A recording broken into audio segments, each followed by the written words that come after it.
Our next speaker will be J. Golden Barton. Mr. Barton was a friend and travel companion of Dr. Paul Chessman of Brigham Young University before Dr. Chessman's passing. Their travels took them far and wide in researching and authenticating finds around the world pertaining to ancient history. To even talk about a portion of the things Mr. Barton has been involved with would necessitate its own symposium. One of the places they did get to travel was in South America to visit with the Father Crespi in South America. Mr. Barton will be talking with us about the Father Crespi collection today.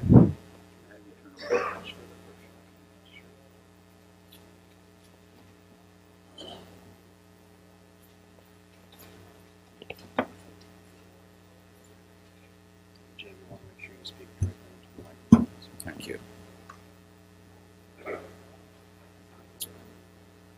Ladies and gentlemen,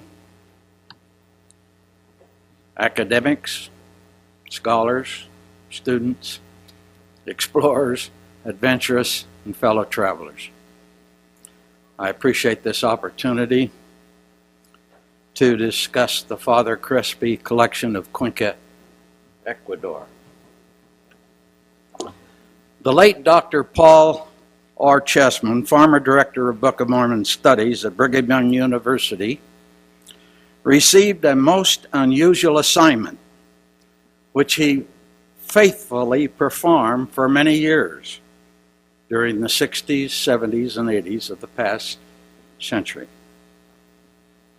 The first presidency of the Church of Jesus Christ of Latter-day Saints received from time to time letters, manuscripts, telephone calls from various sources suggesting information as to the location of ancient records, artifacts, gold plates, etc., etc.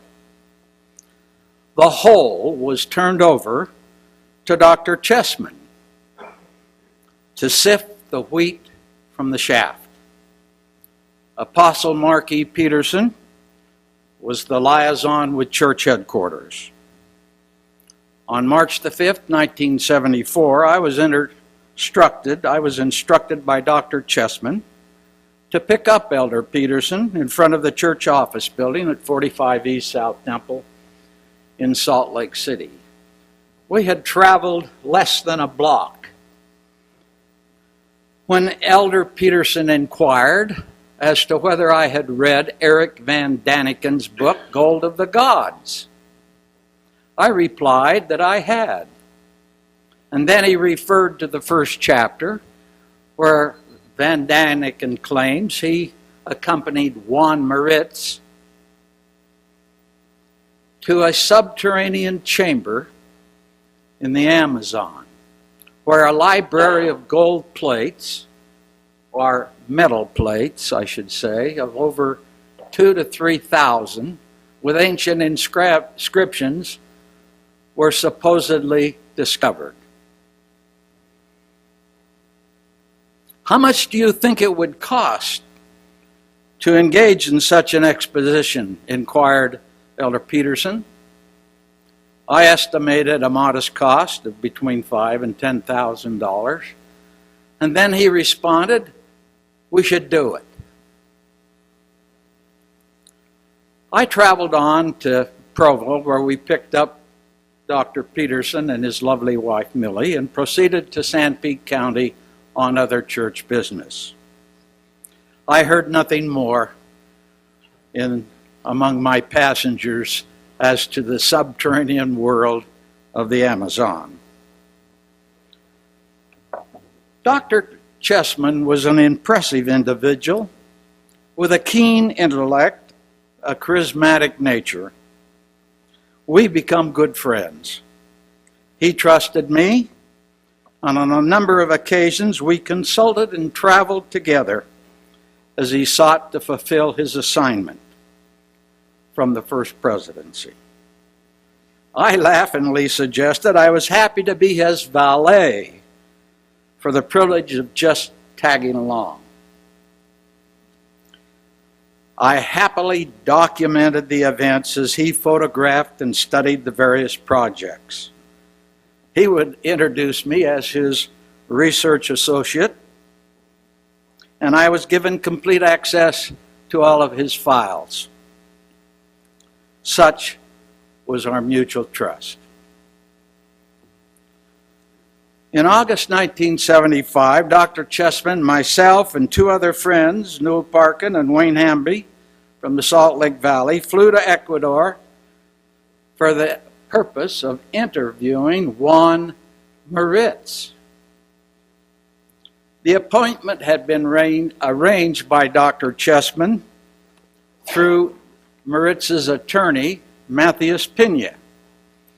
We arrived at the office of the attorney in Guayaquil at the appointed time on August the 18th, 1975. We were disappointed when Pena told us he had been able to reach Moritz, who was attending to his mining claims in the jungle. We had traveled a long distance to meet the phantom prospector. During our conversation with Dr. Pena, he gave us a history of his relationship with the elusive Moritz. He suggested that he could verify the claims of Mr. Moritz, having spent some 12 days with 6 other Ecuadorians in an exploration of the subterranean chamber. He said that a misdrop of food supplies brought their exploration to a short or an early end. He was unable to verify the metal library of 2,000 to 3,000 plates. Disappointed that we were unable to meet Mr. Ritz, Dr. Chessman informed us that he had an additional appointment that might help to confirm the veracity of the Amazon subterranean world of Juan Moritz. He had previously photographed what he described as an amazing collection of ancient artifacts in the custody of Father Carlos Crespi in the city of Cuenca, an hour's flight from Guayaquil, which we took.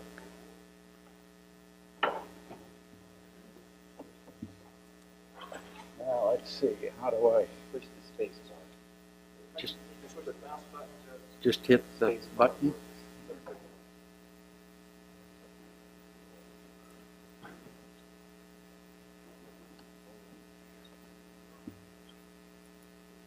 Okay, thank you.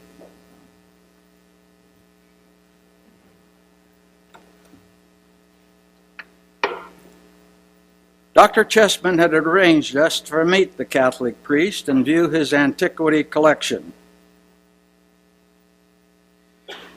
It is this collection that I have been asked to direct this presentation. High in the Andes Mountains of Ecuador lies beautiful Cuenca, a peaceful city with red Spanish tile roofs, worn cobblestone streets.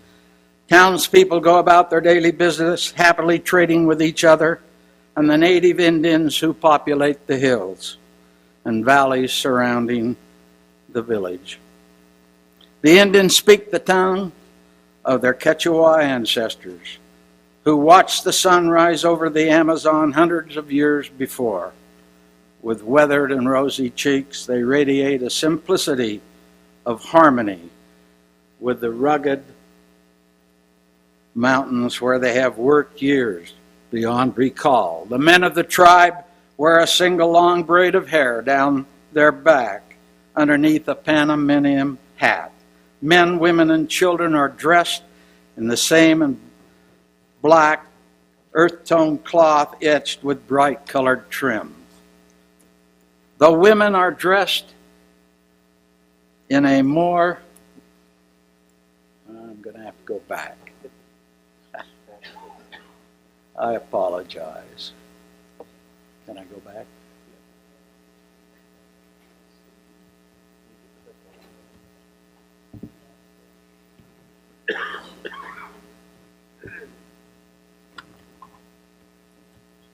No, you're going the wrong way. You're going the wrong way.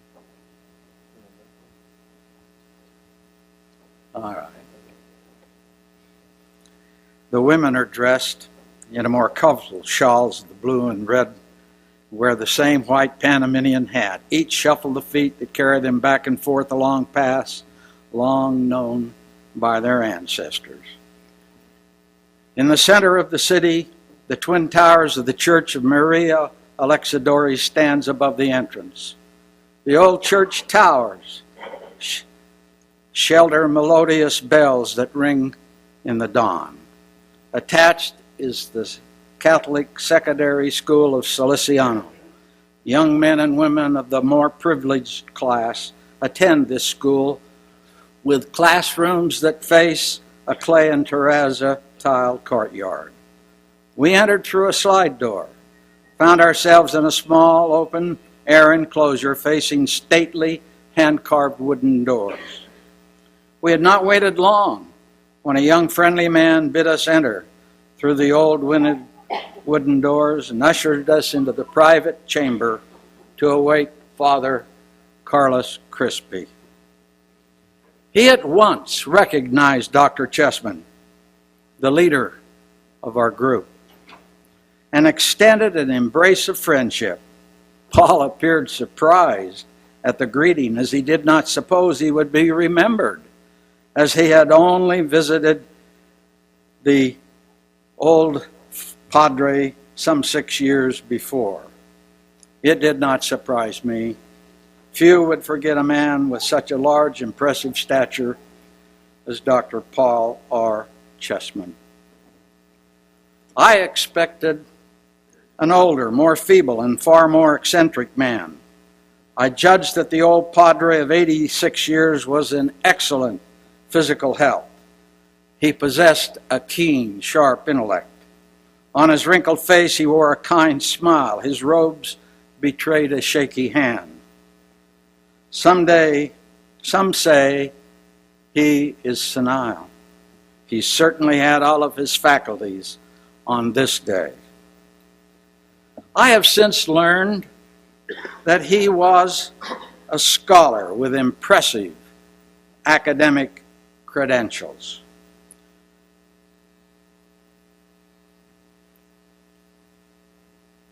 Doctorates in anthropology, engineering, music. His list of accomplishments, long before we ever met him, is well known.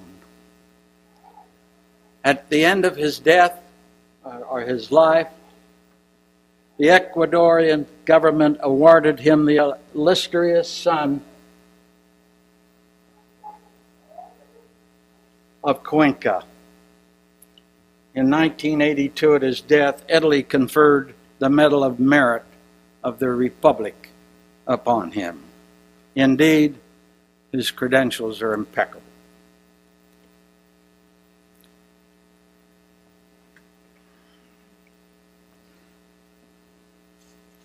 We were unprepared for what was to come. Crespi took a large key from the ring that hung from a braided belt around his robe. He moved to an obscure wooden door and turned the lock. He and his helper disappeared into the dark room. They reappeared with a large piece of metal that had been molded and hammered into a long sheet. It appeared to be gold. The metal was inscribed with curious forms of artwork.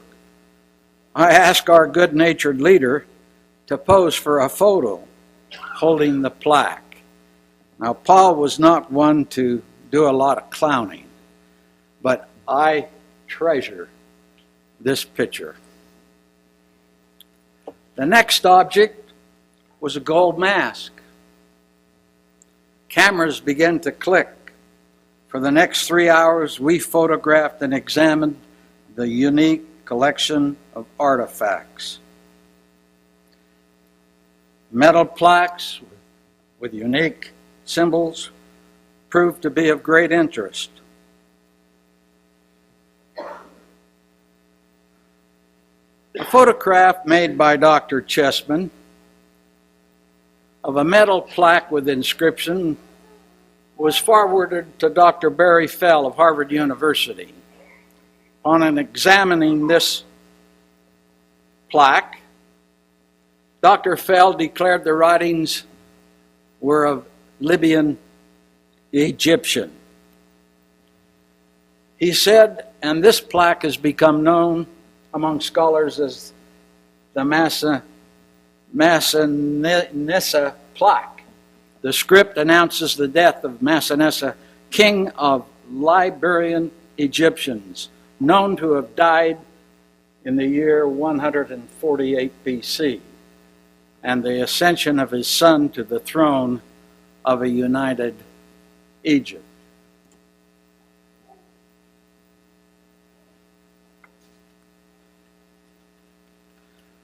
Among the artifacts were numerous bronze pieces of metal with obvious Egyptian, Persian, and Old World art motif. Plates of various metallic compositions with unique inscriptions were brought from the room and photographed. Stone tablets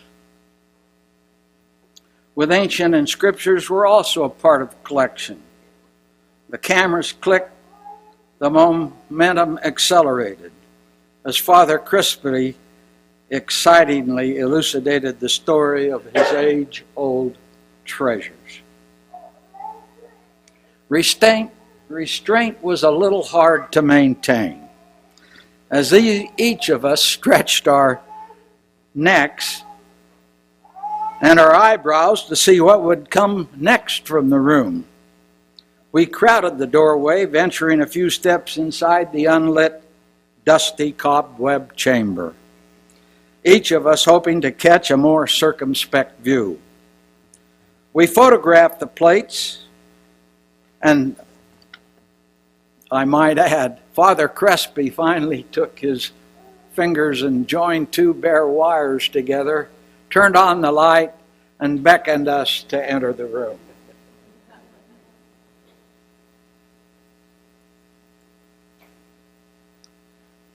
This step pyramid and row of inscriptions was a metal plate that very much interested both Dr. Chessman and Barry Fell.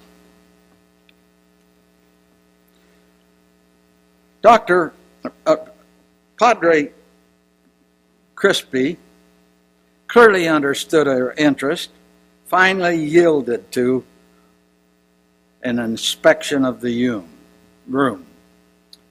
Shelves of dusty, worn ceramics from forbidden yesteryears. Starry-eyed idols of hideous stances, strange proportions. Stacked from floor to ceiling were hundreds of large cardboard pieces on which were wired metal bracelets, earrings, nose rings, necklaces, some untarnished by time. Hide scrapers, tools, implements of war, spears, axes, clubs of wood, metal, and stone were stacked everywhere. Father Crespi's mysterious room was overburdened with antiquity.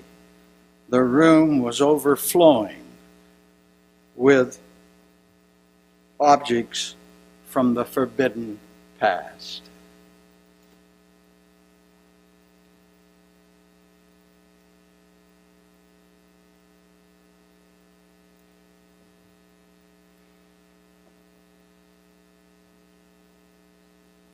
Perhaps one of the most intriguing was the many plates of bronze, brass, silver, and gold. Many with strange inscription, hieroglyphic writing. Some were engraven with old world pictographs and symbols. Many were engraven and replete with engravings of animals, the elephant, the snake, the jaguar, wild beasts of every kind. Both the chariot and the horse were clearly etched into the metal. We spent the afternoon with Father Crespi, Dr. Paul Chessman, Newell Parkin, a banker from Bountiful, Wayne Hamby, an undergraduate student from Brigham Young University, and D. Craig Anderson, a Utah State University research associate and advisor in agriculture to the Ecuadorian government. He acted as our interpreter. In all my travels, this was to be one of the crowning experiences. I had never witnessed such an enormous and an amazing collection of artifacts. As I viewed Dr. Crespi's collection, my mind kept flashing back to the story of discovery of the subterranean world of Juan Maritz. Here they were, in front of me, plates, curios, antiquities, just as Maritz said were to be found in his subterranean world. I could touch, photograph, see them for myself. The artifacts, in our opinion, were real and genuine. This is the College of Sassolicino.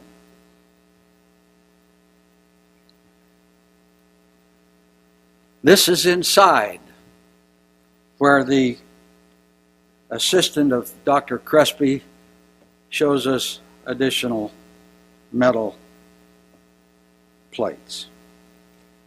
We asked the old priest how he came by such a marvelous collection.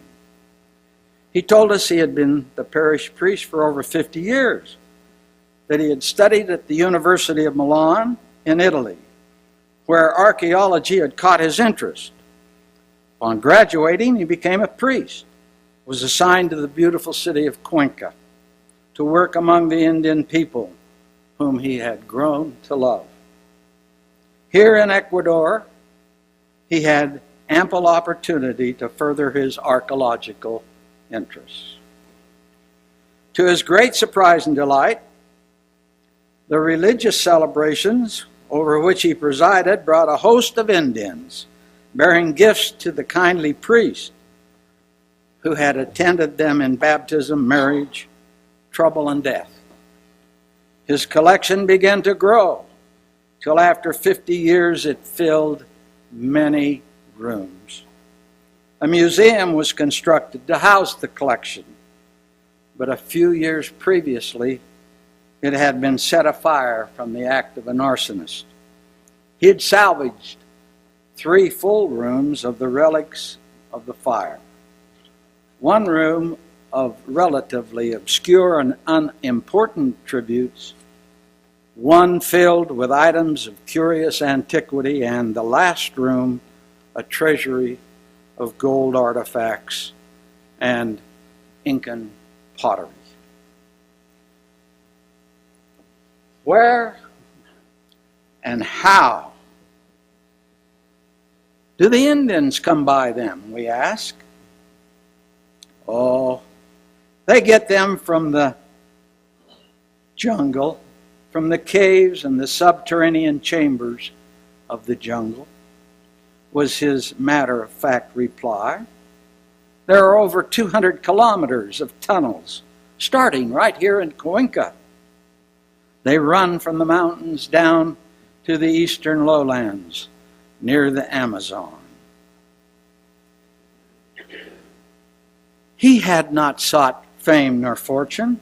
He was living in a relatively isolated part of the world, high in the Andes Mountains, in an obscure village. Few travelers knew of his collection, even fewer scientists. He was a private person with a big heart and a deep intellectual interest in the past.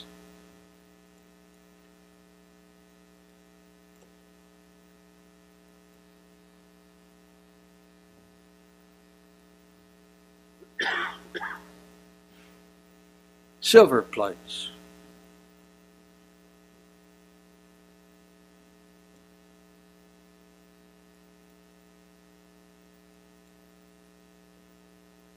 Crespi, Newell Parkin, and D. Craig Anderson. At the end of the excursions, my thoughts again turned to Juan Maritz. his claim of a subterranean world. From the caves of the Amazon jungles and the highlands of the Andes, whispers the voice of an ancient people, long since buried, brought from the grave to the light of day because of a devoted Catholic priest who is loved by the Indians of his parish. Only as a side note, I believe that the case for elephants in the Americas past, as noted in the Book of Mormon, Ether 9, verse 19, has long since been proven by science. Nevertheless, if the pictures of elephant inscriptions on many of the Crespi plates and tablets are of concern to members of the audience, I take the liberty to present a photograph of a mastodon on display in the National Bank Museum in Quito, Ecuador. Having completed our day in the sun with Father Crespi, so to speak, I was left to ponder the question of Apostle Mark E. Peterson. How much would an expedition into the Amazon jungle to photograph the ancient library of metal plates cost? Did Juan Moritz have a subterranean chamber? Surely the Crespi collection and his knowledge of the Indians of Ecuador supported the necessity of furthering our contact with Juan Moritz. It would become, that day would come at another day and another time. But that is another story awaiting another presentation. Our contact with the Crespi collection did not end. In December 1975, under the direction of Dr. Chessman, who had been detained in Argentina on another project, I was asked to go to a meeting in which Juan Moritz did show. During that meeting, Mr. Moritz informed us of an expedition into the subterranean world that had been made by a British group of international explorers who were associated with the Royal Academy of Science. The president of the exploration was Neil Armstrong, the celebrated American astronaut.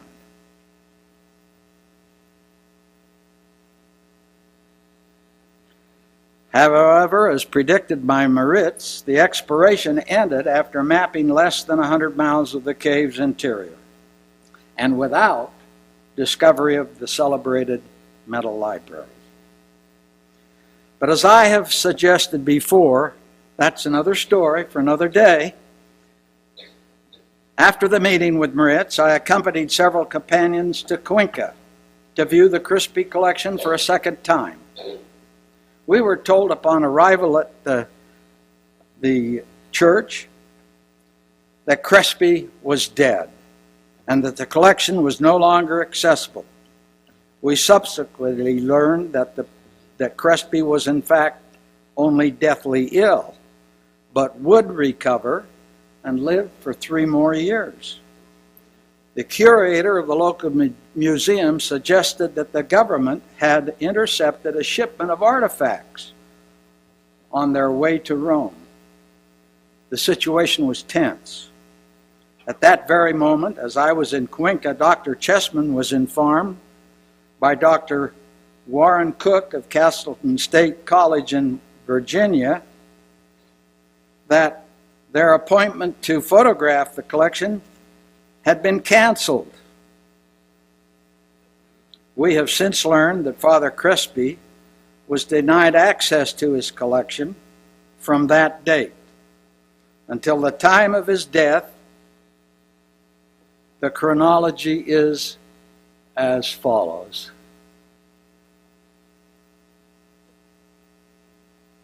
I am indebted to Dr. Warren Cook, the late Dr. Warren Cook of Castleton State University, And the Epigraphic Society, Volume 11, number 222, on December 1983, he published information as follows.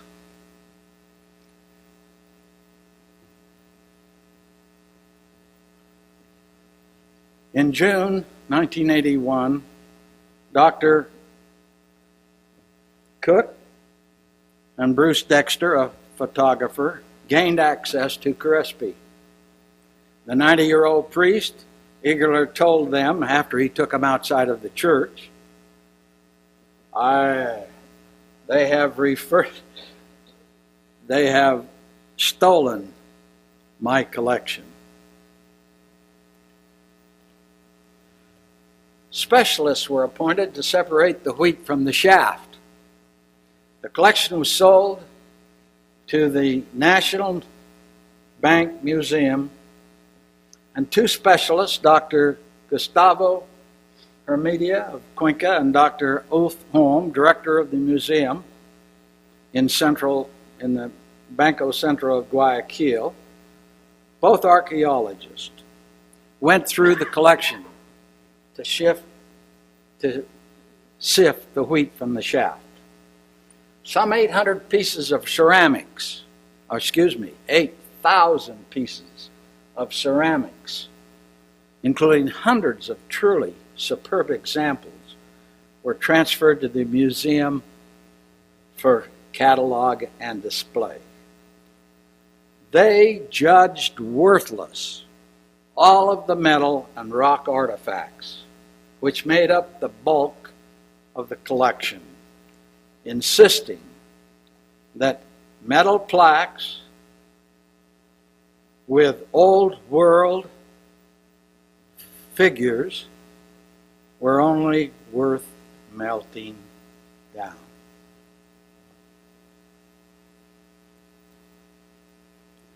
There was an obvious embarrassment of metallic objects, including the Chessman Fell Manesi plaque, the Chessman Fell Egyptian step pyramid, the Valentine Berlitz elephant stela, the silver and gold plates photographed by Chessman, Barton, Hamby, Anderson, and Parkin. We have the lights.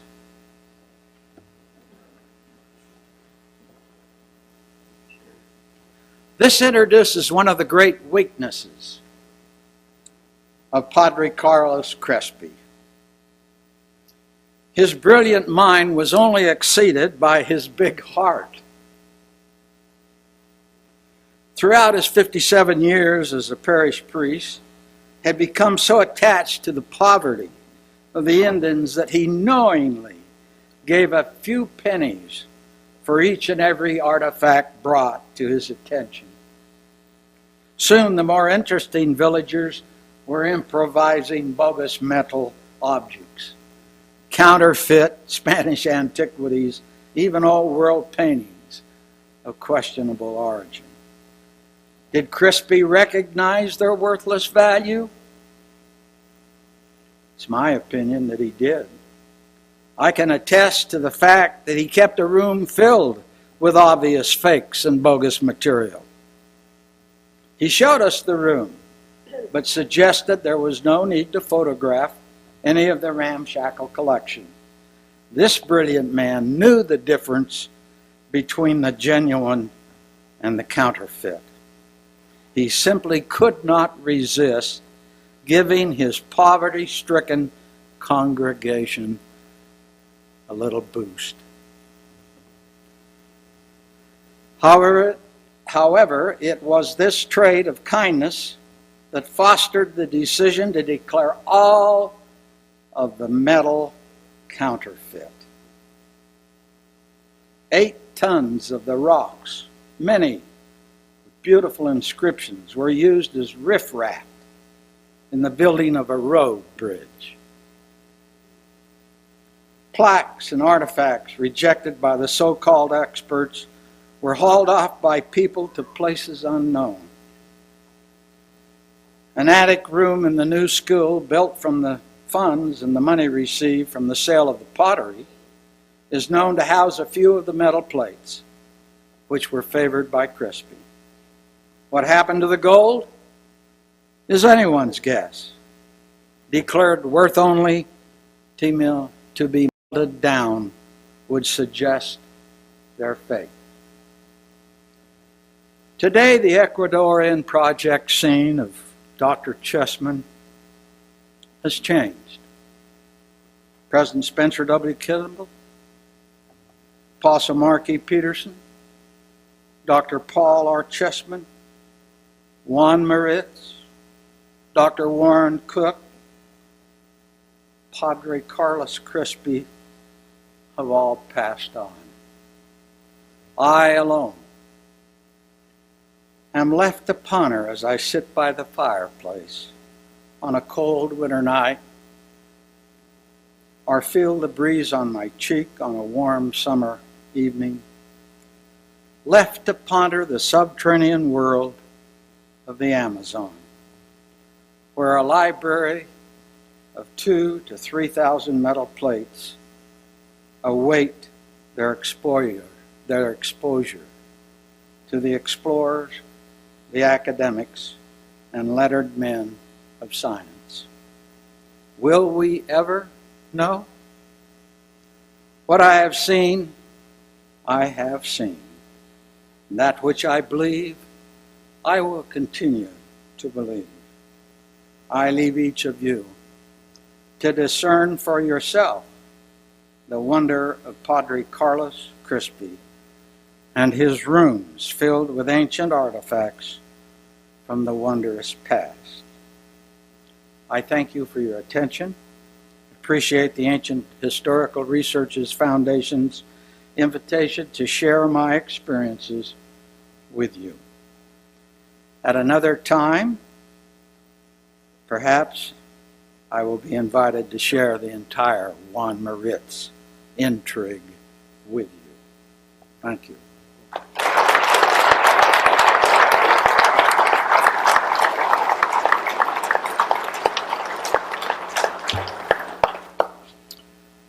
I have an unpleasant duty.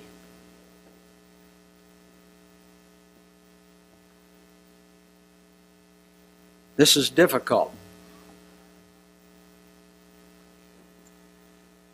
I am forced to bring up a subject of plagiarism. It is entitled, Stephen Schaeffer, Author or Fraud?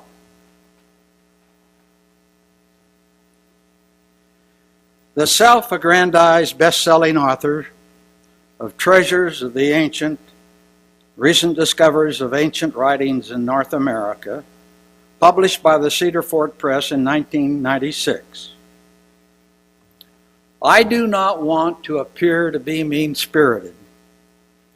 Nevertheless, the time has come for me to publicly state that Mr. Stephen B. Schaeffer made a serious error when he published and claimed as his own material which he did not author. To add insult to injury, some of the facts referred to have been twisted, deliberately adjusted, and misrepresented to satisfy self-manufactured purposes and preconceived conclusions. The plagiarism of original ideas, phrases, historical outlines, conclusions, and graphs is a serious matter that cannot be countenanced in any manner, academic or otherwise. It is a falsehood that preys on the intelligence both of the publisher and the reader. Mr. Schaeffer has made a serious mistake in allowing himself to take credit for that which he did not write or originate. I estimate well over 60% or 70% of the chapters in this, the chapters, the paragraphs, the sentences, the quotes, and all of the graphs in the back are mine.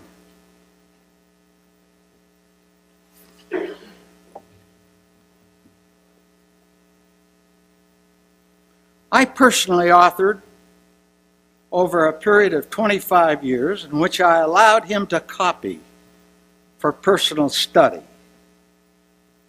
It was copyright material to which he was not giving my permission to publish.